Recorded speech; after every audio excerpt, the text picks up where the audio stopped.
Let's see. All right. All right. I think I should be good to go on YouTube now. I do not know what happened there. But anyway, I'm back, ladies and gentlemen. I don't think anybody was here at the moment. Good Saturday to you. I am Kendrick, the sports guy. I hope you are having a great uh holiday weekend. It is Easter weekend here in Texas. We got some severe weather earlier in the morning.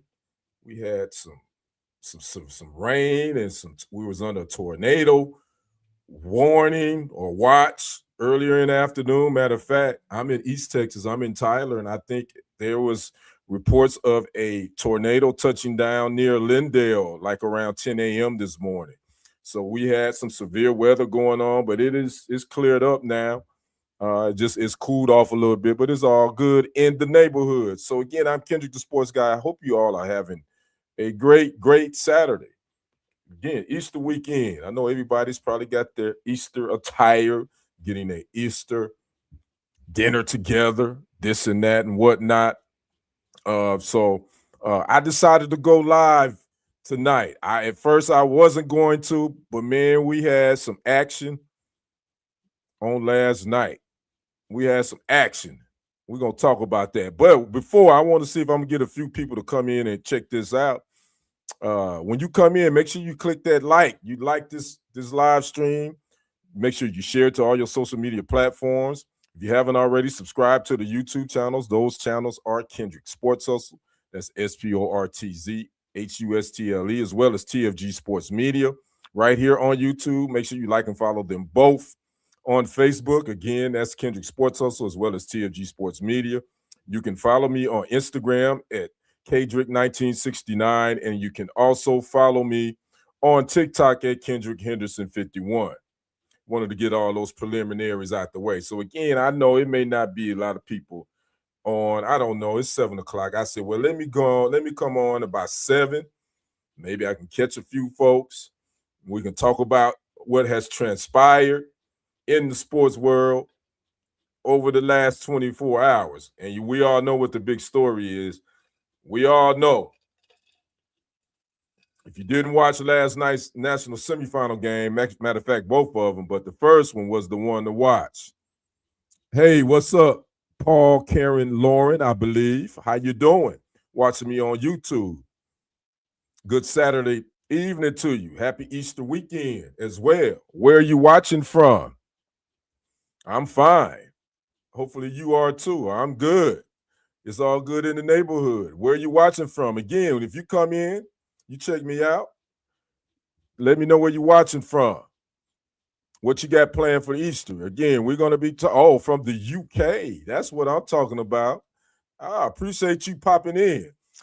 This is just my Saturday sports buzz. We're going to talk about some of the trending sports topics that's going down, but you know, actually, we all know what the big story has been today. Let me read this comment. Uh, that's who is that? Coral. Okay, I can't read that, but anyway, we got some people on YouTube in here. I am located in East Texas. I am in Tyler, Texas. If you want to know, if you know, I'm about an hour and a half east of the Dallas Fort Worth Metroplex in Texas, in the United States. I'm about 3.5 hours north of Houston, Texas, and about an hour west of Shreveport, Louisiana, just to give you a geographical location of where I am. Again, I am Kendrick, the sports guy. This is your first time here. Make sure you like this. Like this, subscribe to the YouTube channel as well. That's TFG Sports Media, as well as Kendrick Sports Hustle. Got a couple of people coming in here. It's all good. Okay, I see you. All right. So we're going to get down to it, ladies and gentlemen.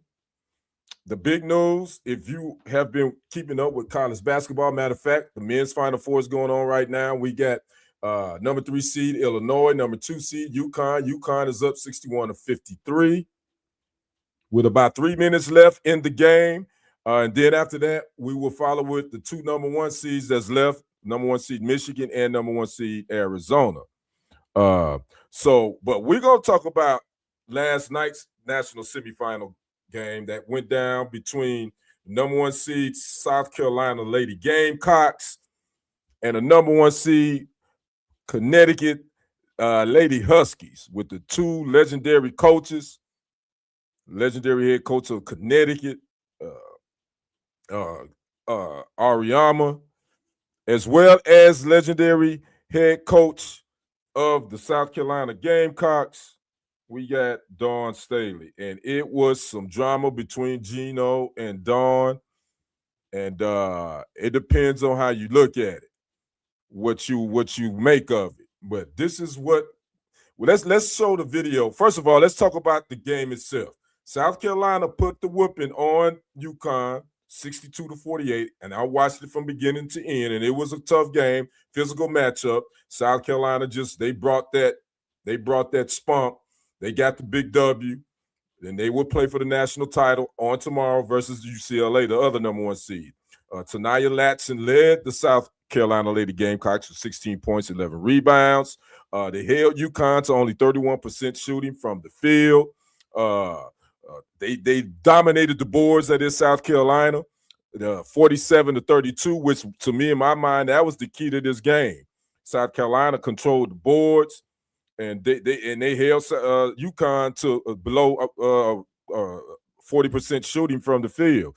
UConn's player of the year, the National Player of the Year, Sarah Strong, only had 12 points and 12 rebounds. So, again, shout out to Coach Dawn Staley and the Lady Gamecocks, because, again, they were basically it's revenge. It was revenge for them because last year they lost to UConn in a national title game almost by 30 points. So this was definitely a get-back game for the Lady Gamecocks, Dawn Staley and her ladies. But that isn't what a lot of people were talking about. It ended up being what Geno Auriemma did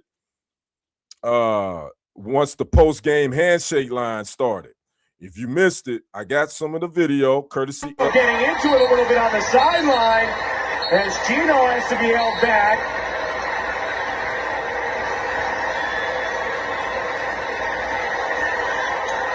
And Dawn and Geno, that's part of what makes this rivalry such a compelling one, as they exchange words at center court. Now, that was the end of the game. That was the confrontation. That was started by the legendary head coach Geno Auriemma. Now, during his post-game presser, he was pressed by a reporter and asked him, what was the reason? What was he so ticked off about? According to Geno Auriemma, he said that he waited to do the pregame handshake is something that's been known for years, for decades, where the 2 head coaches, they do a pregame handshake at half court, and that's just been the norm. Well, according to Geno, that he waited 3 minutes, allegedly, for head coach Dawn Staley to do that that pregame handshake, and she never showed up. So that kind of had him feeling some type of way. Well, I saw some video and I saw some footage where some pregame stuff where actually she did shake his hand and shook his assistant's hand as well. It wasn't necessarily a half court, but I don't know. It looked like it was pregame footage. So I don't know why that really ticked him off. And so a reporter would again ask him, what was said? What did you say to Coach Staley that really got this thing brewing? And he tap danced around it, and he would not ever respond and tell the reporter exactly what he said to head coach Dawn Staley during the post-game handshake line. So, this is an unfortunate thing that happened. I think he was, at the end of the day, I think he was a buster. And I said this. I think his sportsmanship, he took all the focus off of not only South Carolina, but he even took the focus off his own team because of his antics, and he feeling some type of way. And he was feeling some type of way the whole damn game. There, what's up, my good brother, my fam? Kennard, how you doing? Nice. But in the end, he was mad because he lost. You are so right, fam. We all know that's what it was. He didn't want to admit it, but then he had to show his, you know what, in front of millions of viewers. And again, it took away from what South Carolina did. They dominated this game. You know, UConn came in at 38-0. Again, defending national champ. South Carolina came in with 3 losses, but they was looking to revenge, and Coach Dawn Staley had her girls ready.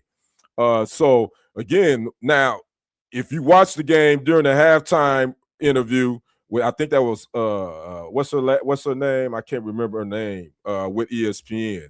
Holly Rowe, I believe is her name, the sideline reporter. She interviewed Auriemma, and he was bitching and complaining about not getting fouls and the physical play, and really talking about how Dawn Staley allegedly was talking bad to the referees and how she was getting away with this. So I already knew he was already feeling some type of way at halftime. I already knew. I said, okay, he about to throw a tantrum. And sure enough, he did. He threw a tantrum. And at the end of the game, and it's unfortunate because it took all the focus off of. There's now Dawn and Geno getting into it a little bit on the sideline. South Carolina. As Geno has to be held back.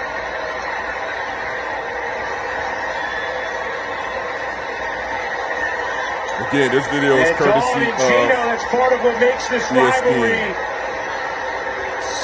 such a compelling one.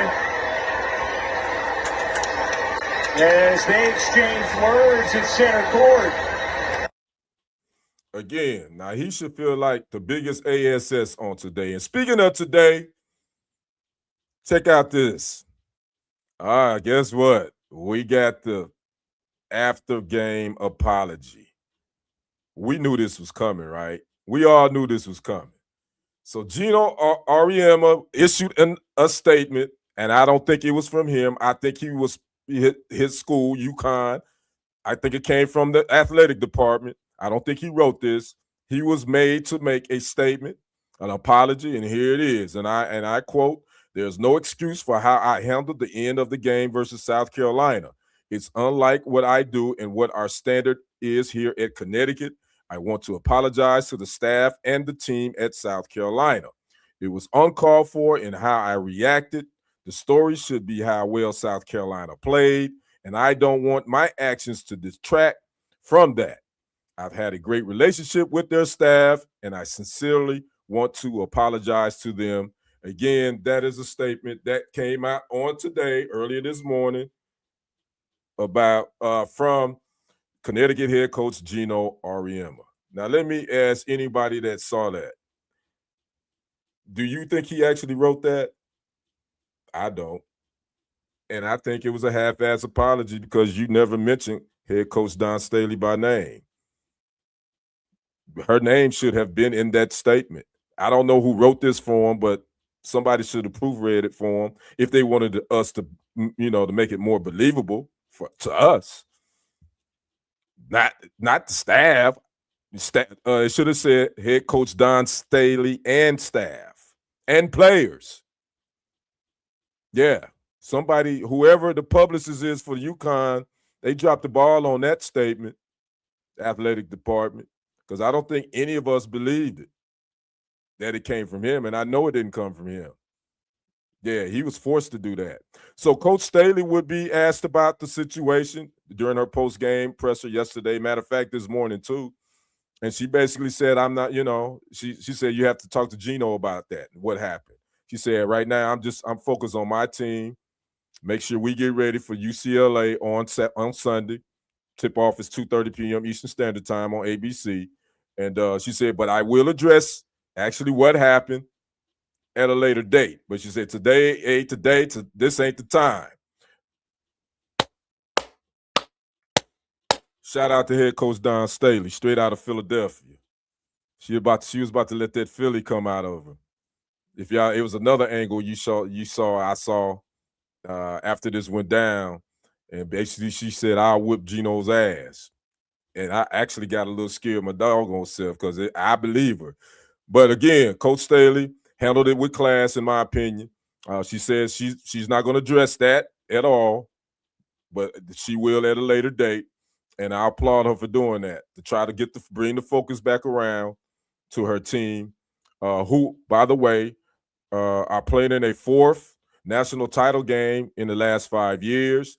They made their sixth consecutive Final Four appearance again, and they're looking to make it four. They already got 3 national titles under their belt. Won it in 2017, 2022, and in 2024. So again, unfortunately, the Lady Gamecocks performance got overshadowed by the opposing head coach. Erratic behavior. I ain't gonna say erratic. He didn't get what he wanted, and he threw a tantrum like a big old baby. That's what happened.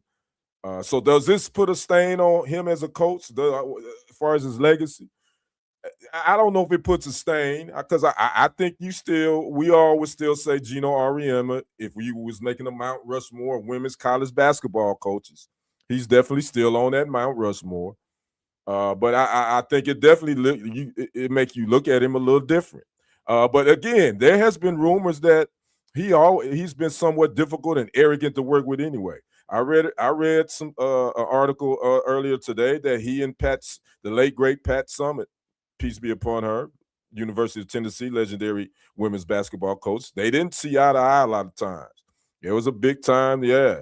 So that was said, and then obviously the relationship with him, Dawn Staley. I was reading that. I mean, they are cordial, but their relationship is somewhat isn't all that either. It's very competitive, and I get that. So again, I don't know what to say. All I know what to say, he looked like a bust on that, and that apology was basically a slap in the face to head coach Dawn Staley, in my opinion. Anybody that's watching, I'd like to know your opinion on it. Talk to me in the comments. Let's chat. If you haven't already, make sure you like, share, subscribe to the channel that is Kendrick Sports Hustle, as well as TFG Sports Media. So again, man, I call it the Sideline Showdown.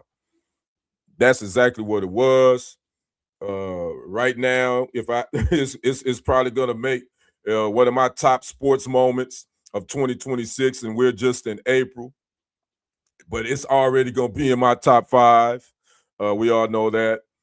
So again, we got to talk about, tomorrow we got that national title game again between the 2 number 1 seeds, South Carolina as well as UCLA, who took care of business. They beat Texas in the nightcap last night. I was rooting for Texas. They couldn't get it done. They couldn't get it done. They made it interesting at the end, but UCLA just was a little bit too much for them. Lauren Betts had 16 points, 11 rebounds, and unfortunately Texas has missed everything. Madison Booker, she didn't have the game that they needed for her to have. She only had 6 points and 7 rebounds on last night. So now again, we got South Carolina facing UCLA Lady Bruins for the national title on tomorrow. So there you have it. So again, I want those that's watching, don't hide in the bushes. Let me know your thoughts on this whole situation with Geno Auriemma and Dawn Staley. Your thoughts on it, your thoughts on the apology, and how do you feel about women's basketball, college basketball, women basketball in general? Obviously, with the WNBA, they just agreed to a new CBA. Matter of fact, they had their expansion draft, I want to say 2 days ago. They got their draft coming up in next week. But I tell you, the spotlight has been on women's college basketball, and I've been more into it, I guess I could say, as far as college than I have been in men. And speaking of which, we got UConn up 68-62 on Illinois with 26.1 seconds left. Looks like UConn is probably going to move on to face the winner of Michigan and Arizona in the national title game. Connecticut right now is at the line.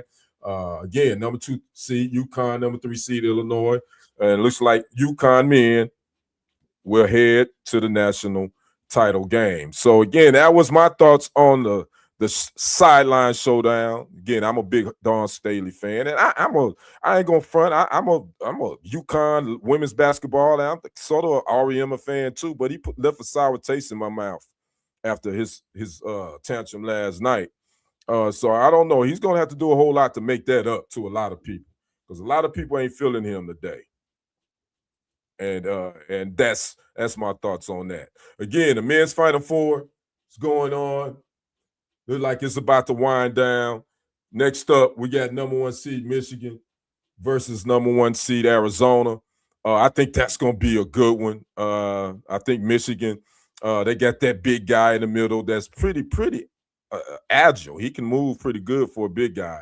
Against Arizona, and I picked Arizona in one of my brackets to win it all. Obviously, I picked Duke in a couple of them, and they got upset. Obviously, by UConn. And I was looking something up too. Now Arizona still got to play. If they make it to the title game and they win it, if you don't know, Bryce James is a redshirt freshman for the Arizona Wildcats. So if the Arizona Wildcats actually win a national title, Bryce James will get a national title ring because red shirts I looked it up, they actually get a ring if their team wins the championship. So that would be interesting to see. One of LeBron James' sons, his baby boy, will do something that he hadn't done. Because we all know LeBron went straight to the pros from the high school. He won a national title in college. So we'll keep an eye on that. That's a nice little storyline. Again, Bryce James redshirted. I think he maybe played in a couple of games this season. I'm not quite sure. I didn't watch a lot of Arizona Wildcats basketball, but I do know he did redshirt. And so again, if the Wildcats make it to the title game and win it, Bryce James will receive a national title ring. So let's move on to our next topic at hand. Let's talk. We're going to stay in basketball. I don't know if this one kind of snuck under the radar. The Naismith Basketball Hall of Fame 2026 inductees were named. And it's a list that may surprise a lot of people. Not as far as the women, I don't think. That's going in. That would be inducted later on in this year. Here are the names. Candace Parker, Elena Deladona, Shamik Holdsclaw, Amari Stoudemire, Mike D'Antoni, Joey Crawford, who was an official in the NBA for decades, Doc Rivers, and Mark Few, who is the head coach of Gonzaga or Gonzaga, however you want to say it, tomato. So those are the 2026 Naismith Basketball Hall of Fame inductees. Now, you always got to explain this to people that the Naismith Basketball Hall of Fame is not just the NBA. It's your total basketball career in totality. It's from your high school years, your college years, your Olympic years, and the NBA. Even those that played overseas or foreigners. They're it's in your totality. So it's not just the NBA. It's different than the NFL Hall of Fame. NFL Hall of Fame is strictly NFL in Canton. The Naismith Basketball Hall of Fame is your basketball career in totality in all levels. So yeah, I'm not surprised. Candace Parker definitely should be in there. I believe she was a 2-time WNBA MVP. She's won 3 titles with 3 different teams in the league with the Sparks, with the Chicago Sky, and with the Aces. She was an Olympic champion. She played for the legendary again, the late Pat Summitt. I think she won 2 national titles with Tennessee. So definitely Candace Parker resume. One Olympic medalist too. Candace Parker, hands down, and she was cold. Cold. One of the coldest women to ever play the game. So she's going in, as well as Shamik Holdsclaw, another Tennessee lady volunteer who played for the late Pat Summitt. I think she was on that team that won 3 in a row national titles under Pat Summitt. That is Shamik Holdsclaw. She's going in. One of the original women to make the WNBA what it is. And she was on that 96 Olympic team, women that won gold. I think they've won gold like the last, 10, 11 Olympics. That is the U.S. women's team. So Shamik Holdsclaw is long overdue. She's one of the women that paid the way for the WNBA. I can go back to the Houston Comets, who, by the way, now is getting a new team, getting a new old team. The Connecticut Sun has been bought by the owner of the Houston Rockets. So the Connecticut Sun will relocate next season and will become the Houston Rockets again, or the Houston Comets, I should say. Excuse me. And I didn't know. I never understood why the Houston did not have a WNBA team again anyway.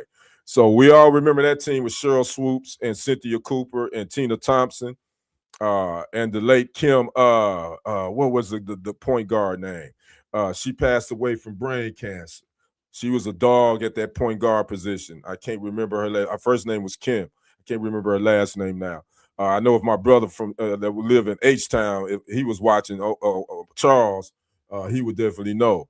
But again, so shout out to Shamik Holdsclaw, Elena Deladova, definitely deserved. Donna should be in there. Amari Stoudemire was kind of a surprise to me to get in.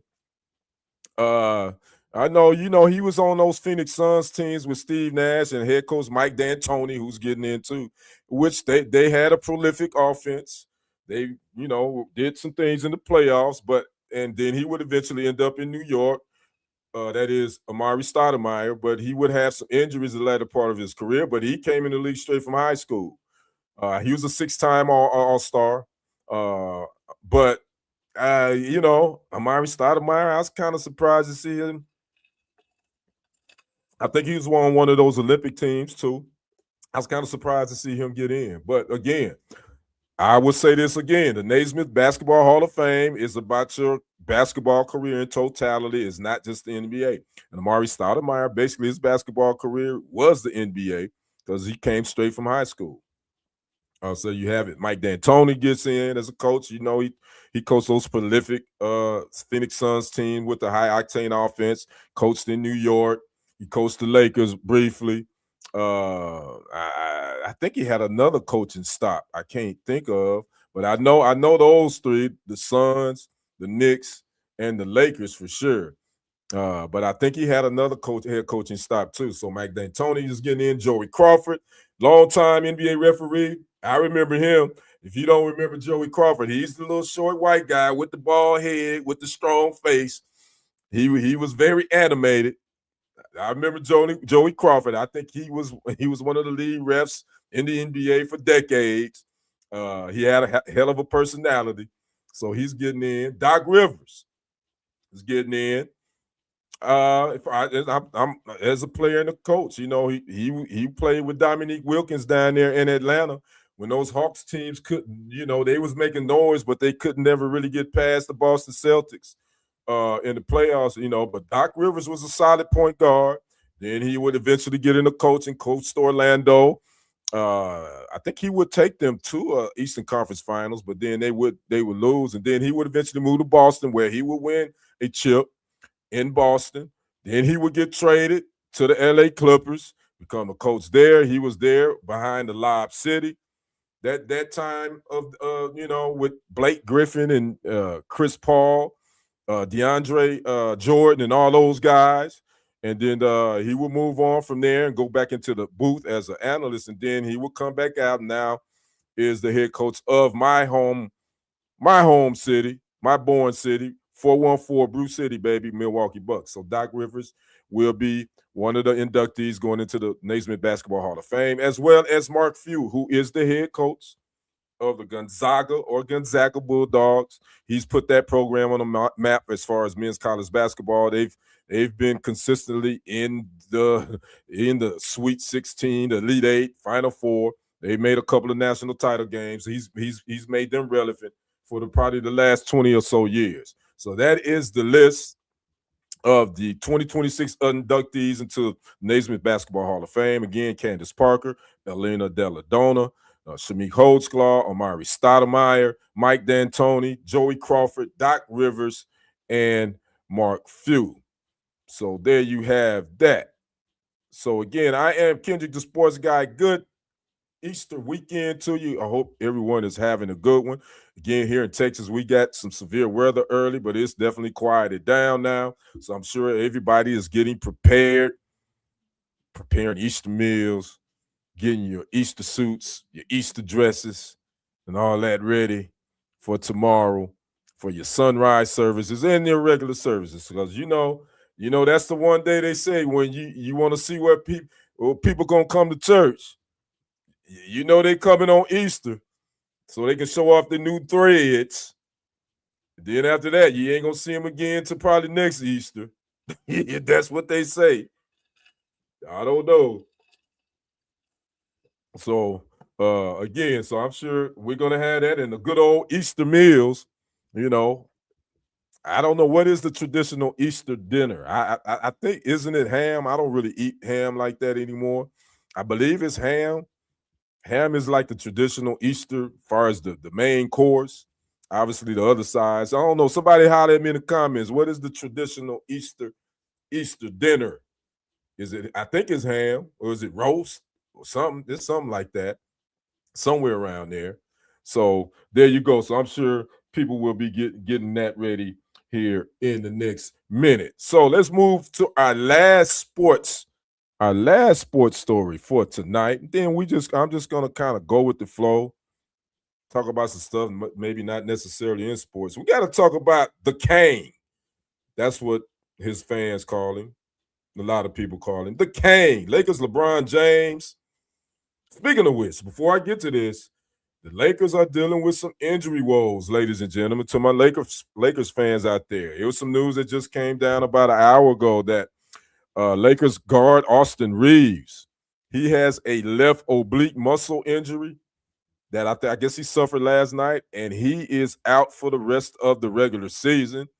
And as far as his playoff status, that's going to be one of those things. It's going to be week to week.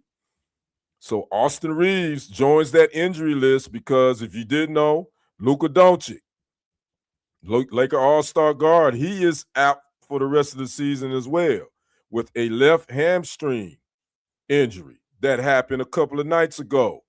He's done for the regular season, and his status for the playoffs coming up is going to be kind of day-to-day or unknown as well. So the Lakers are dealing with some injuries issues at the wrong time of the year. Again, the playoffs is going to be starting here in a couple of weeks. And two of their major components when it comes to putting the ball in the bucket, they are going to be in street clothes.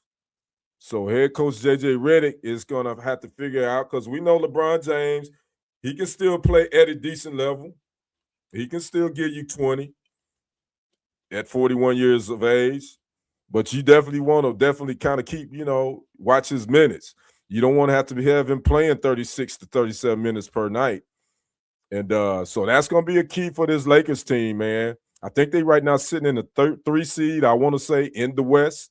So they're sitting pretty good, but these injuries that came out at a not so great time for them.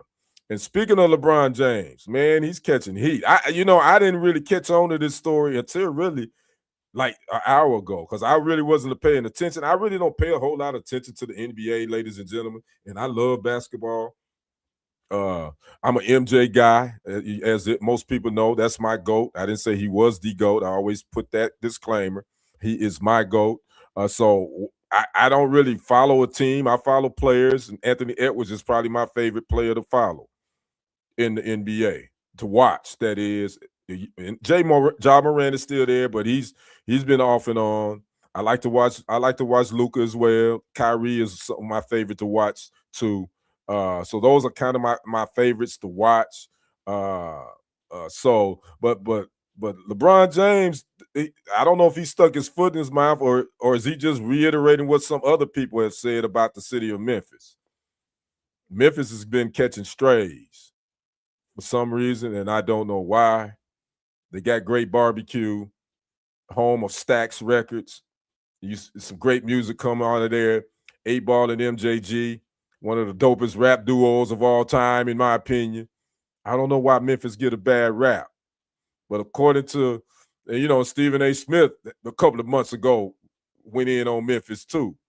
And he caught some flack. He caught some hell from Memphisites. I don't know if that's correct, but I've just made that up. Well, LeBron James had made some statements, made a statement about Memphis. He was on the golf course originally, I think. He said something about he don't like Memphis or whatever. And then a reporter at their practice would ask him about those comments. I got some sound on it. Like to get your thoughts on it. Here it is. Check it out.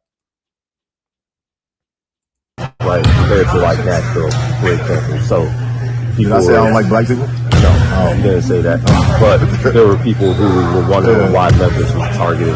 Like Milwaukee was too. Did they miss that one too? They didn't see that? Not as much commentary. Oh, yeah, okay. I said Milwaukee as well. Yeah.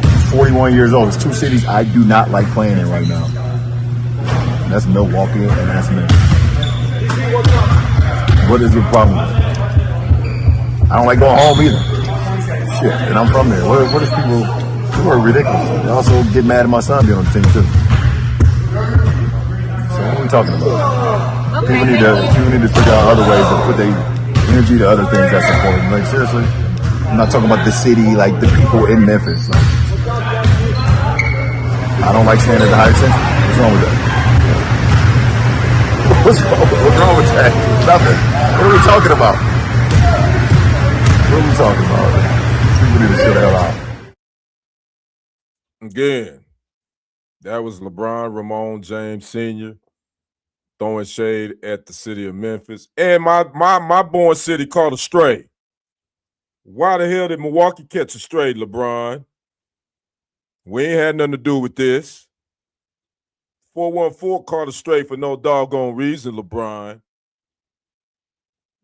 I don't get it. You say you don't like Milwaukee either. But damn it, Milwaukee got some damn good corned beef. Don't be talking about my born city like that, LeBron James. Yeah.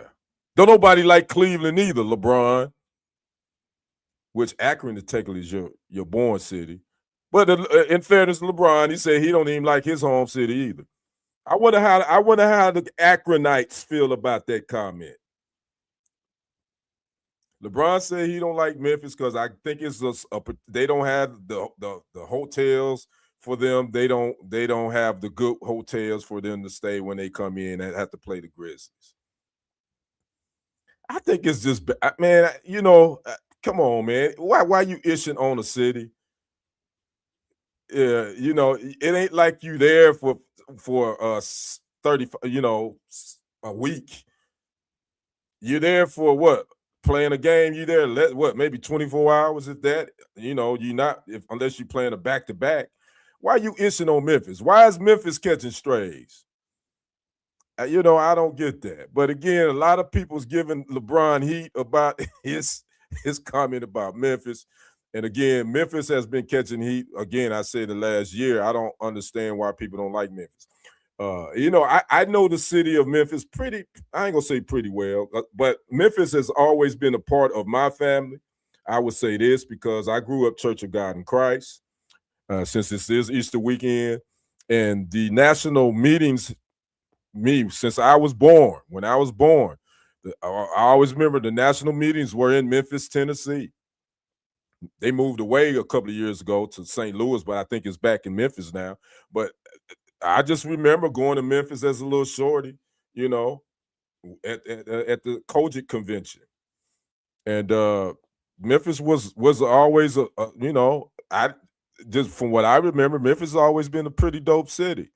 I know, all cities have their issues. Let's go and keep it funky. I know there's probably the crime issue, but I mean, you can go to any city and you're gonna find that. I don't know. I mean, I just don't get the disdain for Memphis. And he's not the first NBA player to say this about Memphis, which, by the way, the Memphis Grizzlies were originally the Vancouver Grizzlies. They were in Vancouver first. And the NBA decided to give Memphis a team. So my thoughts on LeBron ishing on Memphis, I think it's, that's his opinion. He feel how he feel. I don't think it's fair to the city of Memphis and those that live there. But if that's his opinion, that's his opinion. I ain't gonna rake him over the coals. But he ain't have to shoot no straight at my born city. Milwaukee ain't had nothing to do with this, Playboy. Yeah, I got to take up for the 414. My fam's still up there on my pop side, and some on my mom's side too that still live in the mill town too. So the only thing I don't like about Milwaukee Well, about the North in general is the damn winters. I can say that for a fact.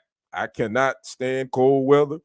There's no way in hell you can have me visiting Milwaukee during the wintertime. It ain't happening. I don't care how much my family say, hey, man, when you come to visit, I'm going to tell you when I ain't. I ain't coming in the wintertime. That's for doggone sure. So there you have it. So again, I'm sure there's going to be more talk about that. I've been seeing a couple of content creators on YouTube do their thing, commenting and giving their take on this whole LeBron James Memphis comment. And like I say, I think he originally made this when he was out playing around a golf with a couple of buddies who were of the other persuasion.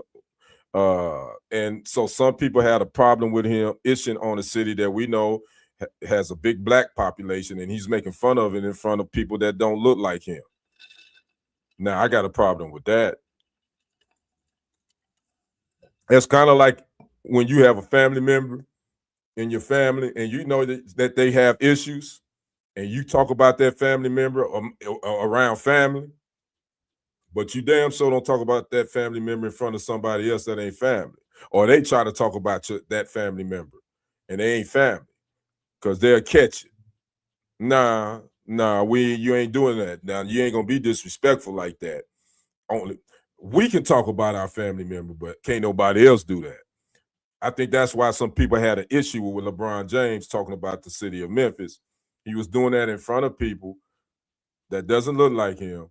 And we all know the population makeup of Memphis is predominantly black, and he's making fun of it and basically saying that it's a ish city. So, yeah, I got a problem with that. I don't think that was cool. And then they said, I didn't see the video. I'm just going on allegedly what's been said, that he kind of changed his voice to kind of talk like he was more proper. Now, I got a problem with that. Now you're tap dancing a little bit, if that was the case. Again, I didn't see the video. I don't know if that's the case with LeBron, so I'm not going to go into owning too hard. But if that's the case, man, that ain't cool. City of Memphis ain't did nothing to nobody. Yeah, like I say, one of my favorite rap duos is out of Memphis, 8Ball and MJG. Matter of fact, I think Glorilla's from Memphis too, if I'm not mistaken. She's grown on me as well. And I think K. Michelle is from Memphis with her singing self. She done changed her face up. I don't know who's hell. Is that K. Michelle or Michelle K? She don't even look the same no more. I'm like, this ain't is this the K. Michelle that was on the Real Housewives of Atlanta? Oh, no, Love and Hip Hop, my bad. Love and Hip Hop Atlanta. Or who in the hell is this? Because she definitely don't look the same. That's for sure. But anyway, I digress. So again, I wanted to come on and talk about, like I said, the hottest sports topic of this weekend thus far. Again, what went down between the head coach Dawn Staley and Auriemma of the Connecticut Wildcats and his whack apology. If you didn't see it, here's the apology from Geno Auriemma that he released on today. I don't think he released it because it doesn't seem like it was him. I believe Connecticut Athletic Department made this and they left out some things on it. But anyway, if you missed it, here it is.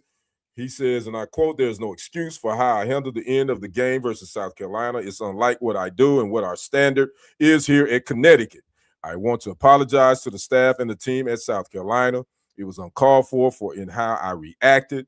The story should be how well South Carolina played, and I don't want my actions to detract from that. I've had a great relationship with their staff, and I sincerely want to apologize to them." End quote. That was a statement from Geno Auriemma.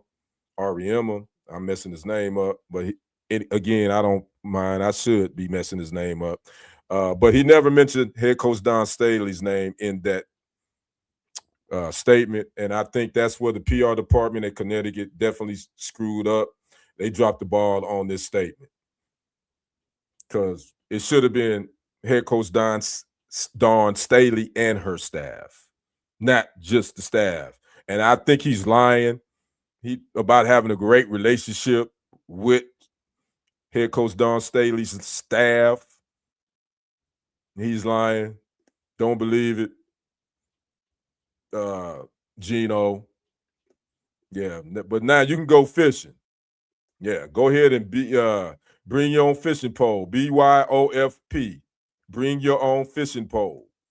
Come on, get in this boat with my North Carolina Tar Heels. Yeah, and come on to Lake Varnell where the catfish are delicious. Anybody that's Martin fans, you know exactly what I'm talking about. So again, that's it for my sports, my round around the sports, world around the sports on tonight. Again, I am Kendrick the Sports Guy. You have been checking me out on my Saturday Night Lives, Sports Buzz. There was some other things that went down too. Pooh Shiesty.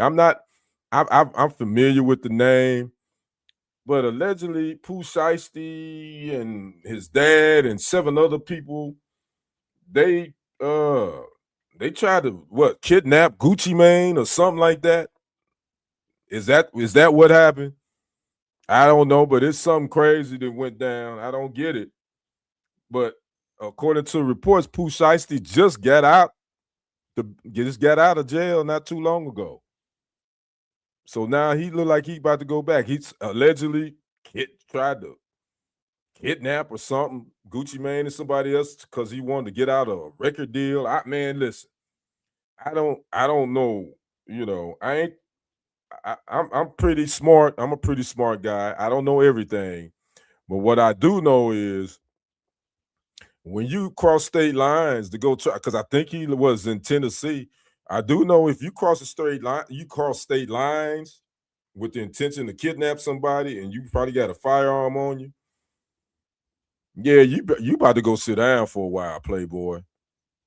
I don't know who told Pooh Shiesty that was a great idea to do that, but you about to go get another. You getting ready to get 3 meals and a hot cot again for some years, bro.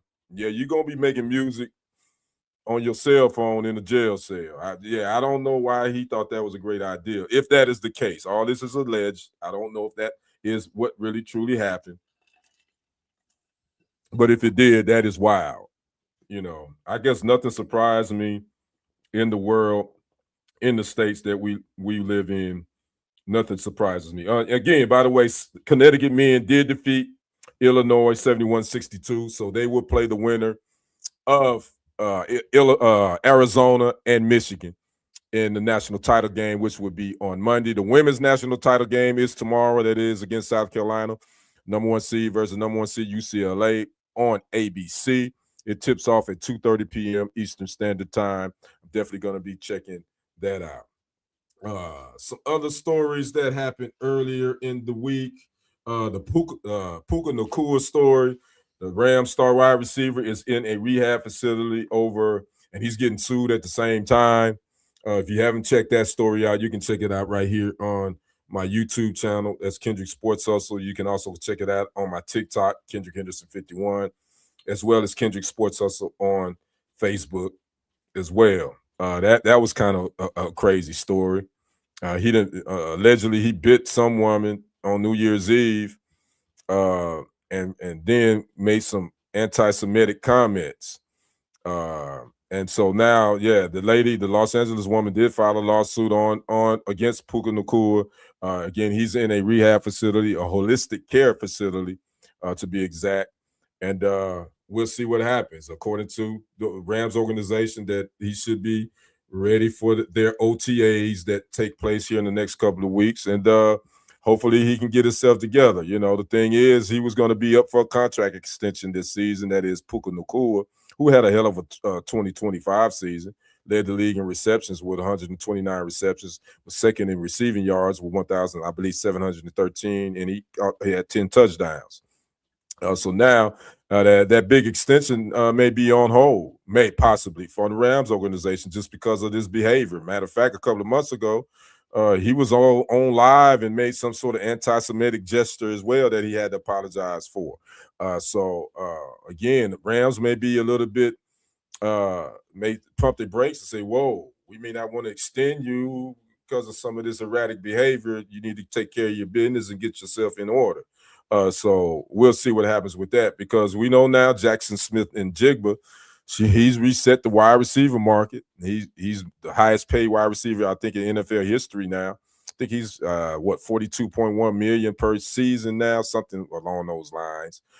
So now, here we go. So, wish the best for Puka Nacua. Hope everything pans out for him. Speaking of hoping things pan out, some people don't feel that way. I just saw earlier tonight, Tiger Woods has landed in Switzerland to go into a rehabilitation treatment center for his addiction. And I said when it went down last Friday, he was pulled over and was charged with a DUI. They found 2 hydrocodone pills in his pocket. He also said he was on the phone talking to Donald J. Trump too, and he was trying to change his radio dial. Okay, first of all, I didn't know people still listen to. Yeah, I guess we still listen to the radio. I think most people got satellite. Well, I'm sure I'm assuming he was listening to satellite, whatever, in his SUV. Tiger Woods probably need to stop driving at this point, especially SUVs, because he hadn't had a good history with them in the last couple of years. But again, the judge did grant his request to go out of the country to do some rehabilitation for his drug addiction. I don't know why going out the country is going to make it any different. I mean, I think Tiger is like Michael Jordan. Everybody know who the hell you are worldwide. You can't hide. Now, I don't know if he's trying to do that to be anonymous, but you ain't anonymous, Tiger. I mean, but okay, if you want to go overseas, the judge said yes, I say go for it. It is what it is. So that was one of the other bigger stories that happened on last week too. So again, I almost went an hour. I know I actually said I wasn't going to probably pop on here last weekend, but I was like, this story with Dawn Staley and Geno Auriemma, I said, I got to talk about that and get reactions from people that watch. But I did have a couple of people on YouTube pop in. That's what's up. My family, Kennard Vernon Stewart, popped in for a second. I appreciate you popping in, fam. Hope you have a happy Easter. Tell my cousin, Candace. I hope she have a happy Easter. Them little beautiful babies are yours too. I know y'all probably trying to get Easter eggs and outfits and all that together. So I know you probably busy because you in that Eastern time zone. So it's almost 9 o'clock. So, but again, fam, I want to thank you for popping in. We got to get together and do something. It's been a minute. Kennard, he's my Auburn. He's Auburn Tiger, War Eagle, I think is what he got. If you want anything Auburn Tigers sports related, make sure you go check out my family, Kennard Vernon Stewart. He has a YouTube channel on YouTube. Go check him out. Subscribe to his channel. Do all that good stuff as well.